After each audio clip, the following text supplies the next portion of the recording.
Welcome to Menopause Rescue. I'm Dr. Polly Watson. Midlife women are often caught up in a sea of symptoms. Too often, they're overwhelmed by the lack of support from mainstream healthcare. They're inundated with so-called experts who are selling solutions which may lack credibility. I'm a Menopause Society certified gynecologist with both traditional and functional medicine training. I'm here to guide you through this transition and help you decipher the facts from the fads. Armed with credible information, I hope you are empowered to rescue and restore your health, making the second half of your life your best. Welcome to Menopause Rescue. I'm your host, Dr. Polly Watson. Today we're going to talk about something that is near and dear to my heart, but isn't super sexy in the menopause world. So I hope you'll stay with me. We're going to talk about osteoporosis. My mom has osteoporosis, my grandmother had osteoporosis, and I am hell-bent and determined that this is not going to happen to me. So let's dive in because osteoporosis affects nearly half of women over 50. And it's not just a bone issue, it's a whole person issue. Your sex hormones surely affect your bones, but so does your stress hormones, so does your thyroid hormones, so does gut health. Medications, we're going to talk a lot about medications we take. So there's so many factors above and beyond just are we supplementing with calcium or not, which may be not the greatest thing to do. So we're going to dive into osteoporosis. We're going to learn more about how to understand it and how to prevent it. We're going to talk a little bit about supplementations and the limitation of DEXA scans today. This is going to be part one. Part two, which I hope you'll join me for next week, we're really going to dive into the exciting and inspiring work of Dr. Belinda Beck, who is a researcher in Australia. She published the Lift More study several years ago and talked about 4 movements that she did with women with osteoporosis for 30 minutes, 2 times a week, and she reversed osteoporosis without medications, with just exercise. So today we're going to kind of get into the what and why, and then next week we're really going to dive into how we can use movement to really turn the ship around, prevent and treat osteoporosis. So where are we?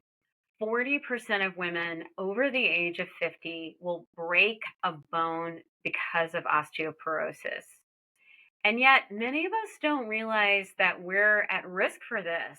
A lot of folks aren't getting bone density scans until they're 60 or 65 because those are the newer criteria from the WHO. We're not really getting screening data early for women to help put this on their radar and let them know that we need to be putting our bone health front and center. I don't know about you. I'm at midlife. I'm 51. When I retire in 10 years, I want to go enjoy my retirement. I want to climb up the stairs of the Sistine Chapel. I want to see the world. I want to be able to lift my suitcase in that overhead bin. If we work so hard in our life to finally get to retirement, let's keep our bodies healthy enough so that we can enjoy it instead of being professional patients. Once a person breaks their hip, particularly if they're an older person, particularly if they're over 65, that often translates into months of rehab, loss of independence, and get this, a 20% chance of death within the first year. That's horrifying. So 1 in 5 people over the age of 65 who fall and break their hip, 1 in 5 will be dead in a year. So you're more likely to die after a hip fracture than you are from breast cancer. And I really want to highlight that. I don't personally believe that bioidentical hormones cause breast cancer, but so many women are afraid to take hormone replacement therapy when it could really protect their bones because of breast cancer. But we want to flip the argument and say, hey, look, if you break your hip, your chances of death you're more likely to die from a hip fracture than you are from breast cancer. So that's really important to keep in mind. The other thing to keep in mind is, okay, so 4 out of 5 people survived that hip fracture. 30% of them never recover their pre-fracture level of ability. So for basic activities of daily living, being able to walk without a walker, being able to have enough mobility to get to the bathroom and go to the bathroom on their own, being able to go do their own grocery shopping, that's taken away. So, what's your quality of life looking like when you can't get to the bathroom by yourself or when you have to use a walker to get everywhere? We really want to prevent the loss of function as much as possible. So, I think too often, a lot of us were like, okay, I'm in menopause and I'm supposed to take calcium now. And we're going to talk a little bit about this because I don't think it's that simple. And calcium alone has not been shown to improve bone mineral density. Okay. Bone health is a complex symphony of hormones, including sex hormones, stress hormones, including cortisol, thyroid hormones, nutrition, especially adequate protein intake, lifestyle, moderating alcohol, managing stress, and medication management. Women are especially vulnerable after menopause because estrogen drops and so does bone mineral density. We can certainly step in with hormone replacement therapy, but I also want to sort of highlight that perimenopausal time, right? A lot of healthcare providers won't give women hormones until they're completely postmenopausal, which they've had 3, 4, maybe 5 years where they've been losing bone up to that point, and that estrogen hasn't been replaced. So if you're symptomatic, if you're having hot flashes and night sweats, your estrogen levels are fluctuating enough that you're probably also losing some bone mass. You do not have to wait until you're postmenopausal, meaning you haven't had a period for a year to start hormone replacement therapy. We dive more into medications. Again, we're going back and kind of putting this in the context of where we are as women who've been alive for the last half a century. And we lived through the WHI, right? When the WHI happened and everybody was afraid to take hormones, what were women given instead of hormone replacement therapy for menopausal symptoms? They were given antidepressants in the form of SSRIs. SSRIs, they don't protect your bones, they actually increase bone loss. So not only were these women deprived of estrogen, which would have protected their bones, they were given a drug that actually damages bone mineral density. Other medicines we really need to pay attention to that are so common in our age group are the acid blocking medicines, these PPI medications. Please work with your doctor to try to get off these medications. They were really not designed to be used chronically. A lot of us in midlife can't sleep very well. We might be feeling a little anxious.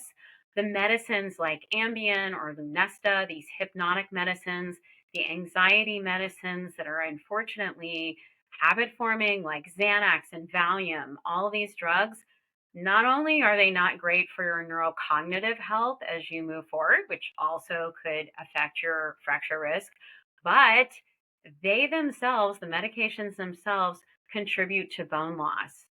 We also see, steroid use, right?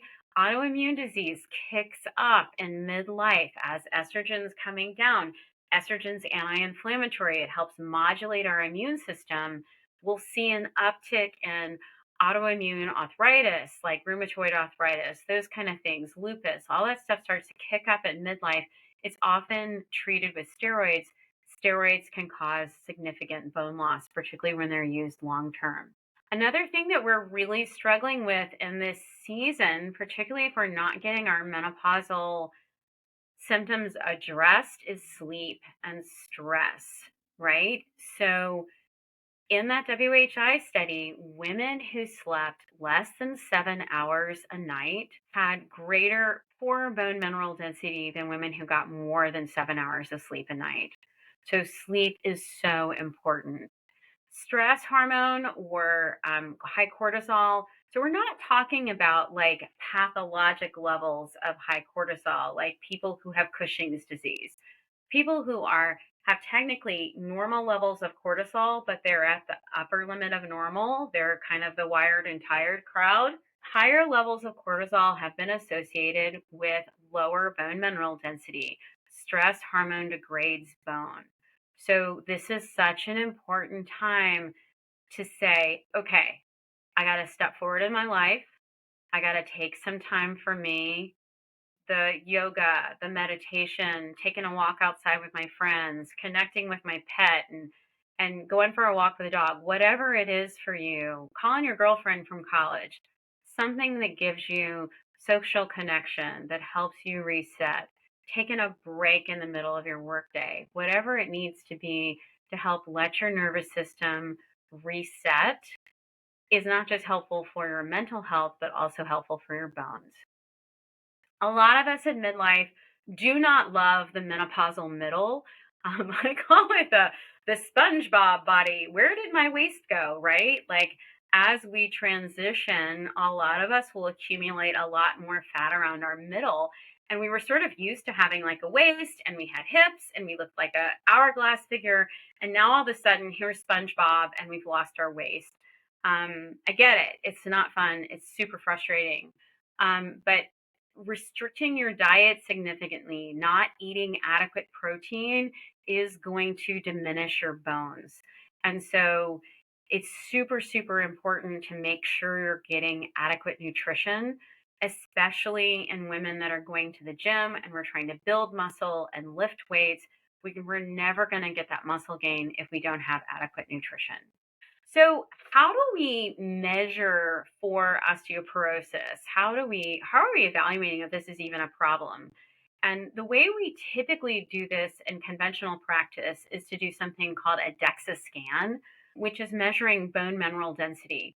And actually it's measuring cortical bones. So if you think about like cutting a bone in half, the outside part of the bone is the cortical bone, and the inside part of the bone is the trabecular bone, or like the spongy bone on the inside. We can now get a DEXA scan with a trabecular bone score, but that is not widely done. I'm ordering it in my practice because I learned about it at Menopause Society a couple years ago.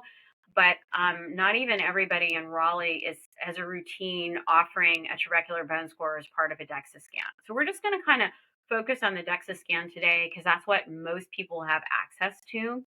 This is astounding. How good is a DEXA scan? Not very. So if you have a normal DEXA scan, it says you don't have osteoporosis and you don't have osteopenia. Half of women who fracture have a normal DEXA scan. So our kind of go-to screening tool is missing half of people who have a fracture. So we really need to think beyond the DEXA scan. If you've got a normal DEXA scan, that's great. You need to not stop there. If you don't have a normal DEXA scan, you also need to pay attention to all of these things. Okay, so what else do we need to pay attention to besides just a DEXA? So we want to look at family history. And I want you to think about this in a couple of different ways. So you may know that your grandmother broke her hip. My grandmother broke her hip, and it was really the beginning of a progression of her demise. It really precipitated her neurocognitive decline. She never really recovered after that. You may not know that about your grandmother, but I want you to think back and think about imagining your grandmother in your head. And I want you to think about how she's standing. Okay. Is she standing straight up with good posture, or is she sort of stooped forward where she's leaning so far forward that she kind of has to crank her neck up to look at you, right? Does she have that kind of hump on the back of her, the upper back, if you will? So think about your grandmother's posture. If she stooped forward, your grandmother probably had some osteoporosis. You also want to think about your own personal history of fracture. Did you break something? And would anybody have broken that? Was it a wackadoo ski accident where the skis went one way and your leg went the other and a 20-year-old would have broken their bones? Or was it something silly like you stepped off the side of the curb and you broke your leg and wasn't really enough impact where you should have broken your leg? So think through that. When we're thinking about other risk factors for bone loss outside of DEXA, we also really have to think about fall risk. And I want to think about fall risk in kind of two separate ways. So, the first way is thinking about how well you balance and how much single leg work you do. So, if you're not a super active person, you might just start by brushing your teeth, balancing on one foot. Try to learn how to balance on one foot. Try to practice tiptoe, walking just on your toes and your heels when you're walking around your kitchen in the morning, making your coffee. That's a great place to start.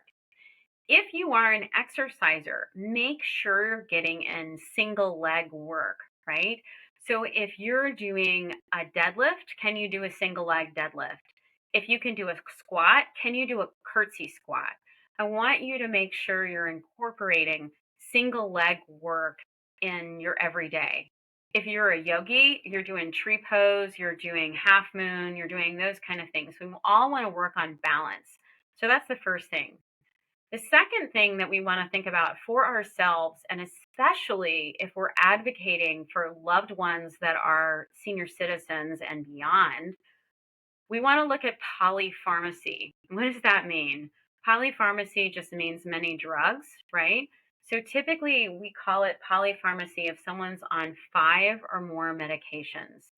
And when we see a lot of medications, we will often see people be on many what we call anticholinergic medications that can affect neurocognitive functioning. And as we have less neurocognitive functioning, we respond less quickly. We're more likely to have falls, to not, again, not respond well. So if you're advocating for yourself or for a loved one, really take the time and say, hey, doc, let's review this med list. Is there anything in this list that we could get rid of? Is there anything in this list we could wean down? Because a lot of times we keep adding medications, and polypharmacy is a huge risk factor for fracture risk. Another one that I personally think is kind of easy to modulate, you may or may not think, is moderating or eliminating alcohol. Having just 2 servings of alcohol a day is increasing your fracture risk. So that might be a relatively low hanging fruit. A lot of us were drinking a lot of alcohol in the pandemic. Um, the way things are in the world, a lot of us may be reaching for that again. I hear you. We need to be reaching for yoga or meditation or community or action in the community, and hopefully avoiding that alcohol, because the alcohol is decreasing your bone mineral density. It's also increasing your cancer risk. Obviously, not smoking is so important for your bones, and I'm including vaping in that as well. Vitamin D deficiency is another risk factor for bone loss. And let's take a little bit of a minute to kind of dive into this, because I certainly treat vitamin D deficiency differently now than I did when I was working in the conventional space. So, 15 years ago, if you had come in my office and you had a vitamin D level of 20, I would have written for 50,000 units of ergocalciferol, which is vitamin D2, and you would take it once a week. And now we know that when we take high dose vitamin D, we're going to absorb calcium. But we don't want to absorb so much calcium that we can't get it into our bones. And then it deposits on the inside of our blood vessels and creates these really crunchy blood vessels, or less compliant blood vessels. So then that when you have kind of a stiff blood vessel, that's cardiovascular disease. Your blood pressure goes up. You're more likely to throw a clot, have a heart attack, have a stroke, whatever, right? So we don't want to do that. So now we're prescribing D3 at lower doses, maybe 5,000 international units a day.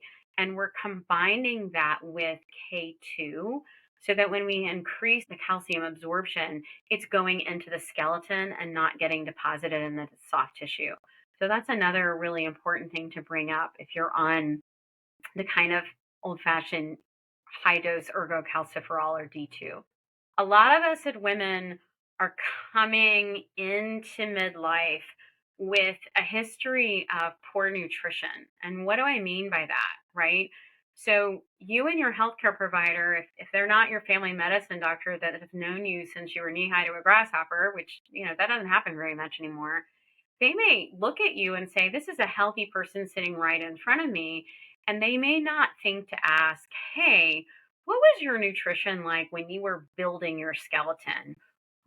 What was your intake like? Were you a ballerina or a gymnast? Were you super active? Were you restricting because you were having a lot of peer pressure to have your body look a certain way? Did you have really complicated feelings about puberty? So you were restricting a lot as your body was changing around puberty. So if you didn't have great nutrition as you were building your skeleton in your late teens and early 20s, that's a really important thing to mention to your healthcare provider because you're probably going to be at increased risk for bone loss.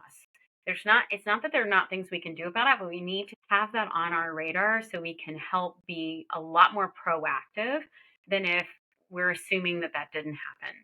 Another thing that is super common, and oh my heaven, how are we going to get around this as a culture, is inactivity. We have the sitting disease. We aren't exposed to natural light. We're not up and moving. We're not using our body to carry water and carry groceries. And, we're pulling up and they're getting delivered into our car and we're just not moving as much as we should. And so inactivity is certainly another reason why people have poor bone mineral density. We're really going to dive into how to fix it from an exercise standpoint. And I'm so excited to talk about Dr. Belinda Beck's work. So we'll really dive into that. We talked a little bit about this, but sleep is actually poor sleep increases your fall risk, increases your bone mineral density, chances of having low bone mineral density. So getting more than 7 hours of sleep a night is not negotiable for your bones. And environmental toxins is another source of bone loss. We don't talk about this enough. At a bare minimum, filter the water you drink. Go on ewg.org. There's a consumer guide to water filters. You can put in your zip code, find out what's in your tap water and what kind of filter you need to get it out. Filter your water, get an indoor air filter. So ewg.org, environmentalworkinggroup.org, is a great resource to learn more about water filters and air filters. Focus on buying as much organic food as you can.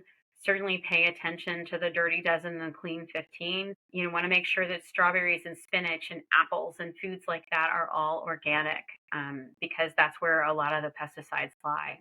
So kind of talked about the problem. There are a lot of things that can contribute. So even if we have a normal bone mineral density, we have to pay attention to family history. We have to look at the medicines we're taking. We have to look at alcohol, smoking, vitamin D, nutrition, environmental toxins, sleep, all of those things.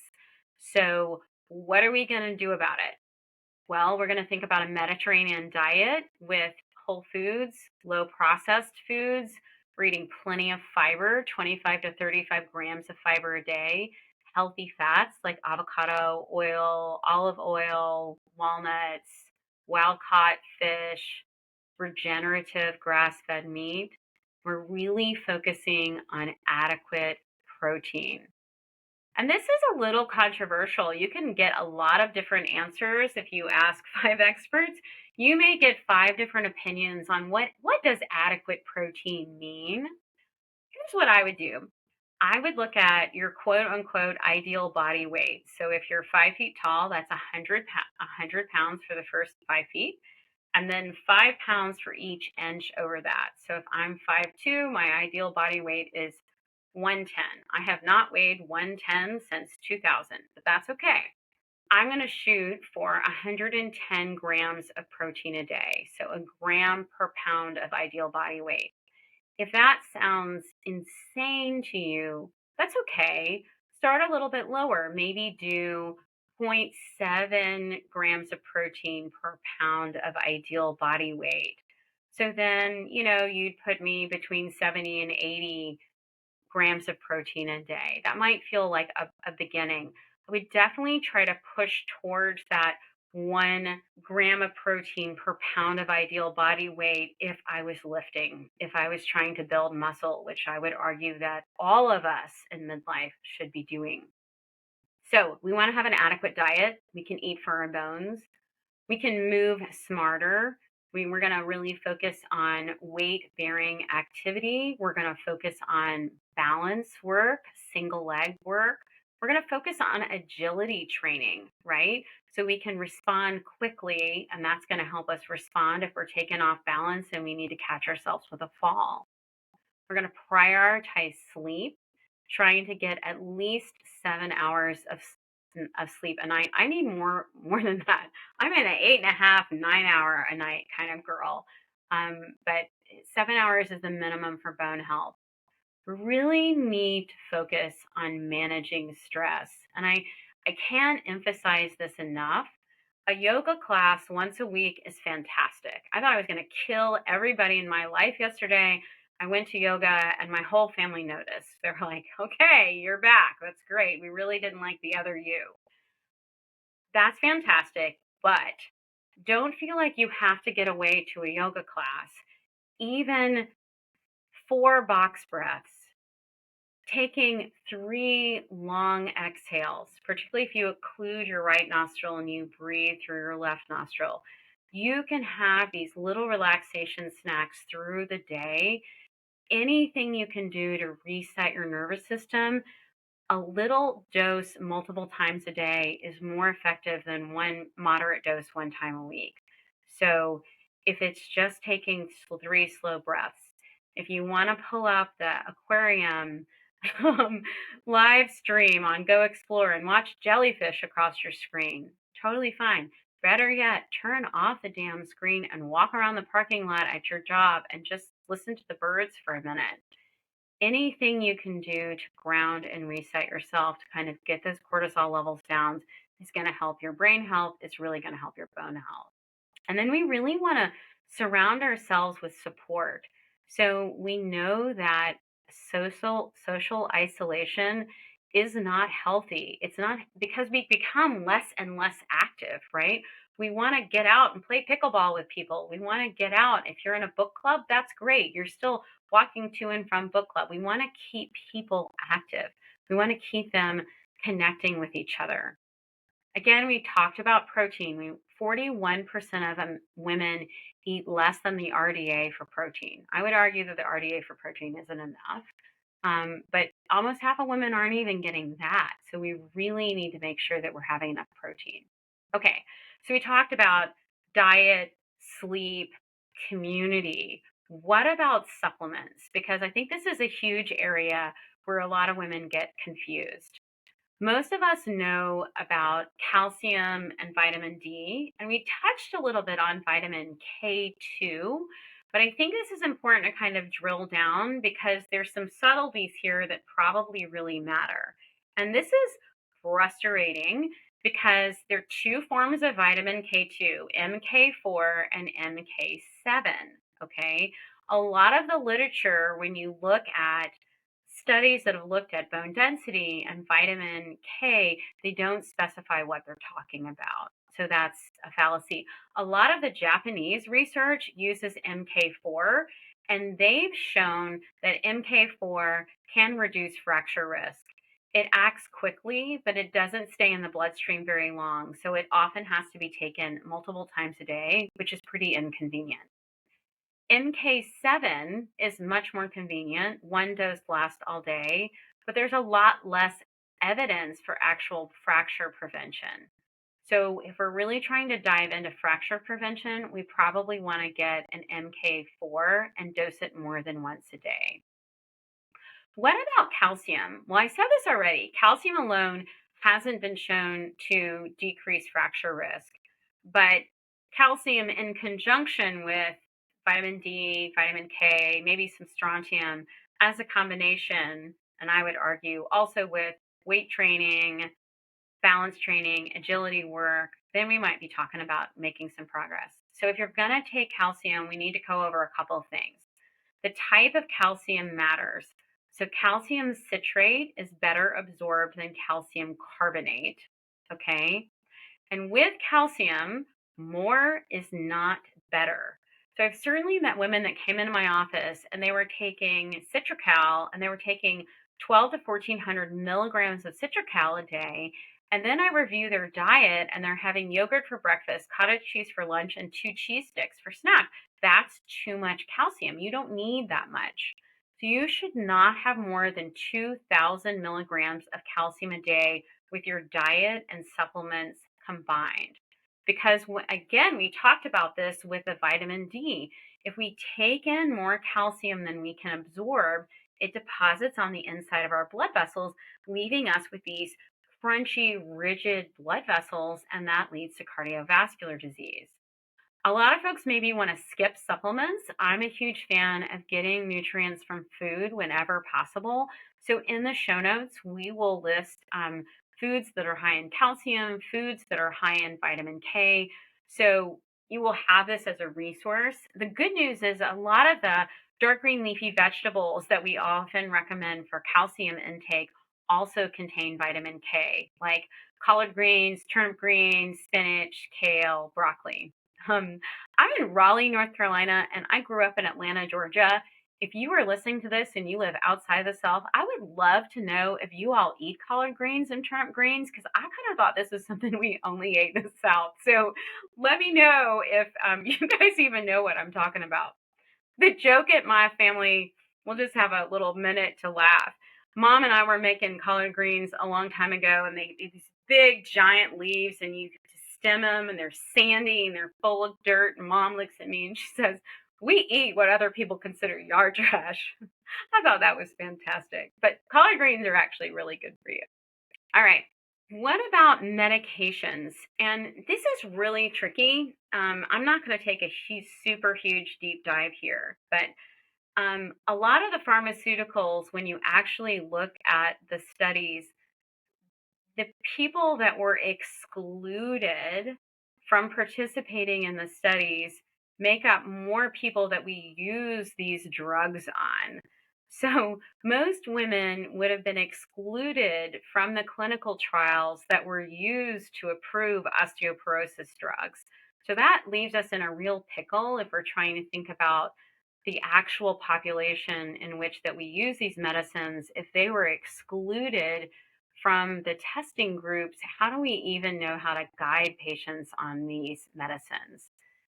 We know that the kind of first line of action from the pharmaceutical standpoint are these bisphosphonate medicines. They have some side effects associated with them. A lot of people will have some reflux, and many people never even pick up their prescriptions. And then many people have a hard time remembering to take them because oftentimes we're taking them only once a week.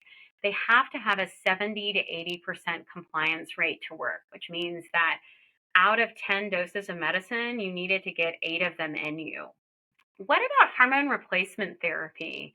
Estrogen and progesterone have been shown to reduce fracture risk. And especially, I think the sooner we start it, the better. In a meta analysis of 28 studies that looked at 33,000 women, the use of HRT was associated with a 26% reduction in overall fracture, a 28% reduction in hip fracture, and a 37% risk lowering of vertebral fracture risk. So we know that hormones help protect your bones while you're taking them. And when you stop taking them, the fracture risk goes away pretty quickly. And so this is one of my arguments about why I don't think women necessarily need to stop hormone replacement therapy at the age of 60 or after they've been on it. They still have a skeleton to protect. So this is really where shared decision making comes into play. We talk about your goals for treatment, and we talk about your family history and your own bone health history. We may want to keep the hormones in place beyond the age of 60 to protect your bones. So there's a lot you can do without medication. I hope if you come away with this little podcast with one thing is there's so much here that's within your control. Prioritizing sleep, working on strength, agility, maintaining social connections, managing stress, using self-care. This is a time to not just focus on preventing fractures, but to move through your life with energy, strength, and confidence. We're not moving into our postmenopausal years, imagining ourselves as this fragile teacup. We're moving through with making ourselves stronger with every decade. I know that we can get stronger postmenopausally. So stay tuned for next week. We're going to really dive into using exercise rather than medicine for reversing osteoporosis.